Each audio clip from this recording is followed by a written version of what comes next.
Royal Caribbean takes legal action against survivors of New Zealand's White Island volcano disaster. The cruise company has filed lawsuits in the Australian Federal Court to try and stop survivors suing in the US. The cruise line Royal Caribbean has launched legal action in Australia in a bid to stop victims of the New Zealand's White Island eruption from suing it in Miami, where it has its headquarters. In litigation in Miami, American couple Ivy and Paul Reed, who were severely burnt when the White Island volcano erupted a year ago, and Australians Marie and Stephanie Browett, who lost family in the disaster, have accused Royal Caribbean of failing its duty to keep passengers safe by allowing a day trip to the White Island to go ahead despite warnings the volcano might erupt. But last week the cruise company applied to the federal court in Australia for a ruling prohibiting the families in going any further with their US lawsuits. Royal Caribbean, which is the largest cruise company in the world, claims that a clause in their ticket contract governing the voyage means courts in the Australian state of New South Wales are the only venue that can hear disputes over the disaster.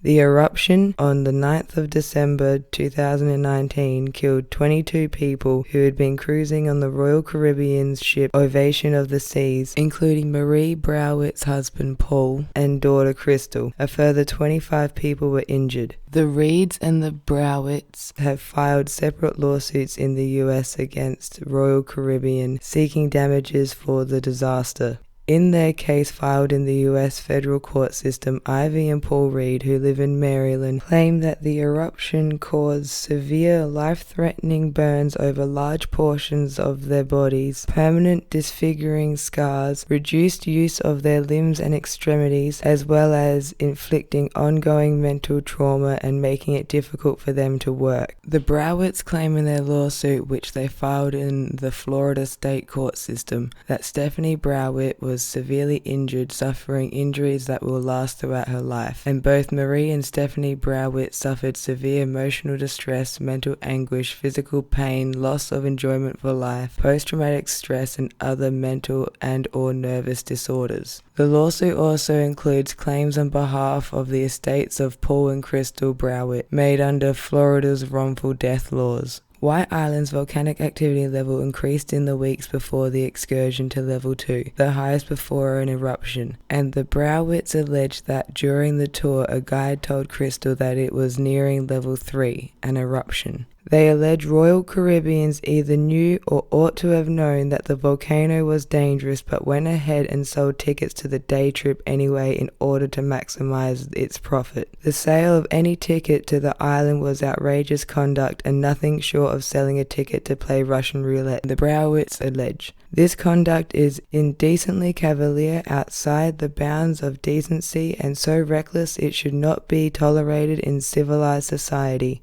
In their lawsuits, the Reeds also allege Royal Caribbean knew or ought to have known of the danger of eruption but pushed ahead with the trip anyway. They describe the eruption in detail in court filings, saying they were engulfed by a boiling cloud of acid gas, rock and ash, and that Miss Reed recalls her group resembled people walking away from the fallen Twin Towers of the World Trade Center in New York City on September 11, 2001. Except that the persons on White Island that day were horribly burnt in addition to being covered by white ash. Royal Caribbean has not filed defenses to either of the US cases, both of which were lodged earlier this month. However, in its Australian federal court lawsuits against the survivors, Royal Caribbean claimed that both the Reed and the Browetts are bound by ticket terms and conditions that restrict any legal actions to New South Wales courts. It has asked the court to make orders preventing the families from moving ahead with their US cases. The Australian lawyer for the Browetts, Peter Gordon of Gordon Legal, told Guardian Australia the family didn't get a contract that said anything about where suits should be litigated. He said Royal Caribbean was defending other cases brought by victims in Miami, including ones by newly wedded Lauren Braham and Matthew Yulee. We intend to protect and defend Marie and Stephanie's and Paul and Crystal's right to pursue this case where the wrongdoing took took place, Gordon said, and that wrongdoing that took place was at the headquarters of Royal Caribbean, where they turned a blind eye to all the evidence that White Island was ready to erupt. Lawyers for the Reed family declined to comment.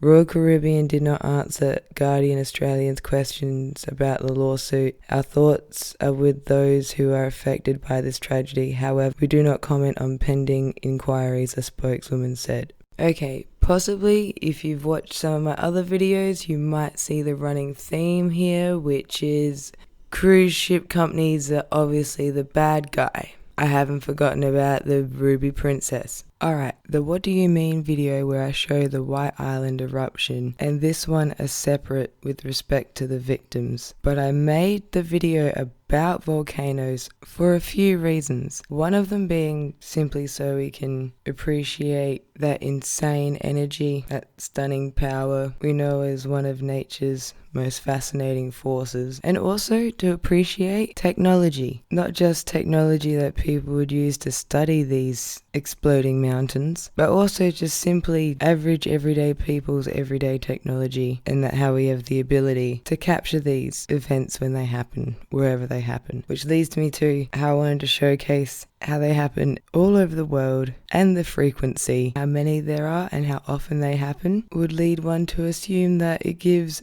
many people many opportunities to study them. So when they capture these events, especially in very deserted areas, I'm not an expert, but I could only imagine a lot of thought goes into everything. So with that said, prediction, the main purpose of that is to keep people safe, which is usually to get people away from one if they happen to be near an active volcano.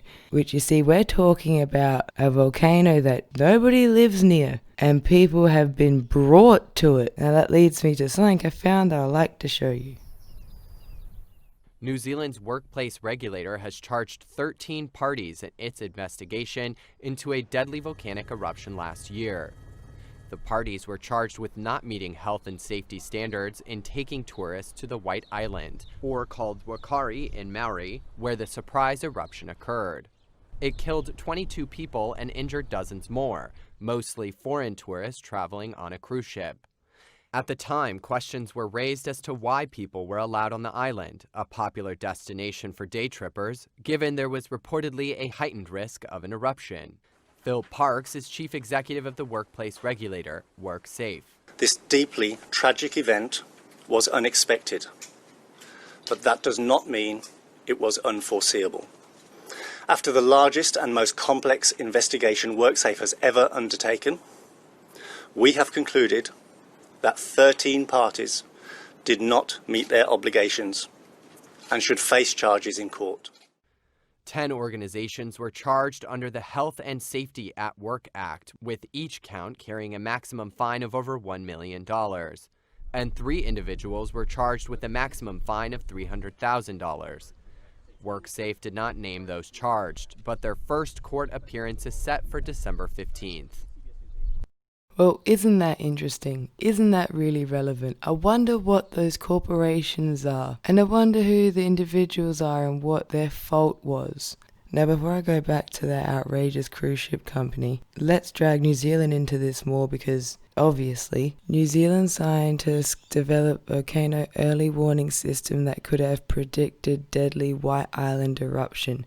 This is from July 2020. Scientists in New Zealand have invented an alert system to provide warning ahead of volcanic eruptions, a system which they say could have predicted 2019's deadly White Island blast. 21 people were killed following an eruption on the volcanic island, also known as Whakaari, on December 9, 2019, which tourists were visiting the site. Others suffered severe injuries. New Zealand does not have a real-time warning system for volcanic eruptions. The country's geoscience agency GNS Science relies on volcanic alert levels (VAL) systems that measures the current status of a volcano with updates issued every few weeks or months. The system relies on humans to spot activity that could signal an eruption. The new alert system, which was developed by a team from the University of Auckland, uses machine learning algorithms to teach itself from data fed into it. Researchers say the system is is able to signal almost instantly when a pattern matches that of the beginning of a previous eruption. They say that using data from White Island's past decade, the system was able to predict 4 out of 5 past eruptions.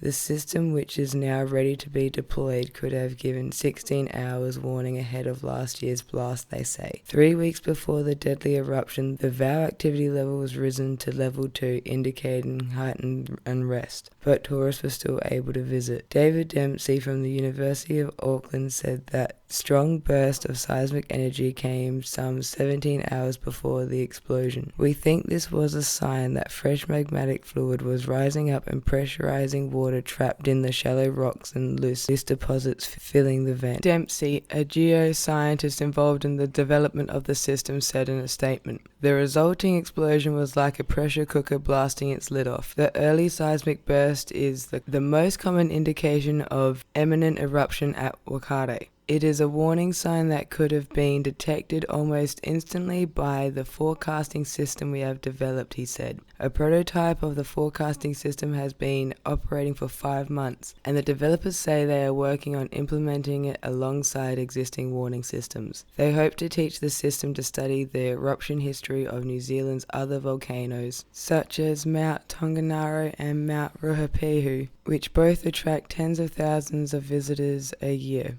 GNS Science Volcanology team leader Nico Fornia welcomed the research, but cautioned that the technique still incorporated a high level of uncertainty, the New Zealand Herald reported. An increased chance of an eruption does not mean with any certainty that it will occur, he said, according to the newspaper, noting that the agency had added the technique to the data set of analysis it routinely uses. Volcanologists around the world are using new tools and techniques, including satellite AI technologies, to track volcanic activities, predict unrest warning signs, and forecast both imminent eruptions and possible related disasters like landslides and tsunamis.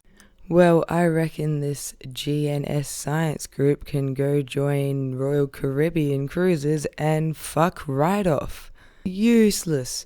Alright, let's quickly dissect that dude's argument of no matter what improvements and how advanced your technology is, you still can't be sure.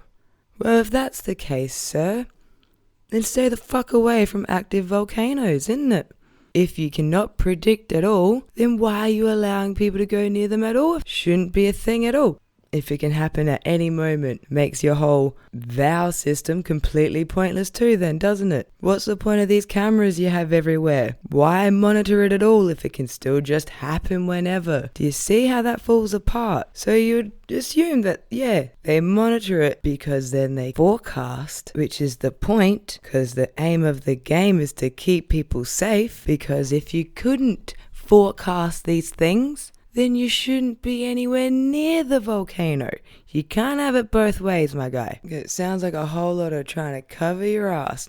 Oh, and the fucking nerve of making a profit off of taking people to go see something, and you don't use any of that money to invest in good alert systems, sophisticated things to keep people safe while you go take them to do the dangerous thing. You pieces of shit. Oh, and a few notes on what I just read. And it says the system predicted 4 out of 5 eruptions in the last 5 months. In 5 months, an eruption a month, that seems like it's fairly often. It's fairly frequent. If they happen that often and you have no idea when they're going to happen, you really shouldn't be bringing people there. You cannot do tours to things if you have no idea of when that's going to be dangerous. Or you have an idea of when it's going to be dangerous, and you should invest in making sure that you can keep people safe. Alright, let's bring this all together now and let's see what we've got. Okay, we have Royal Caribbean Cruise trying to block the legal action of survivors in a New South Wales court on some bullshit claim of ticket purchase contract clauses. So in that sense, you buy a ticket to anything, whoever sold you that ticket can kill you in some hectic way, and that's fine because you bought the ticket. Ticket purchase contract is probably all they really could claim because people have been charged for what happened. So obviously there's wrongdoing. very hard to try and push the argument that you didn't know, because the question needs to be asked, if they knew, why would they allow it to happen? It doesn't seem like good business sense to put your customers, the passengers, in harm's way, have them die. Well, the first avenue I'd like to briefly explore is how the island is privately owned. It's a privately owned volcano, and it just seems to me that a tourist attraction like that, privately owned in a privately owned cruise ship company, seems like the perfect match for a little you scratch my back, I scratch yours kind of deal. And the other avenue I would like to explore, because the intention wouldn't be to cause this mess, to have your passengers die. But I also don't believe that they didn't know about the potential danger, and as that first article said, they knew or they ought to have known. But you know what does make sense? If you pair the fact that they knew that the volcano could erupt with the intention that everyone does get to go home, but they get to see the volcano erupt. That seems like free entertainment. The passengers get to go home and tell their friends all about it so they can book a cruise with Caribbean Cruise. Because the only way this makes sense is if you think like these fucking scumbags.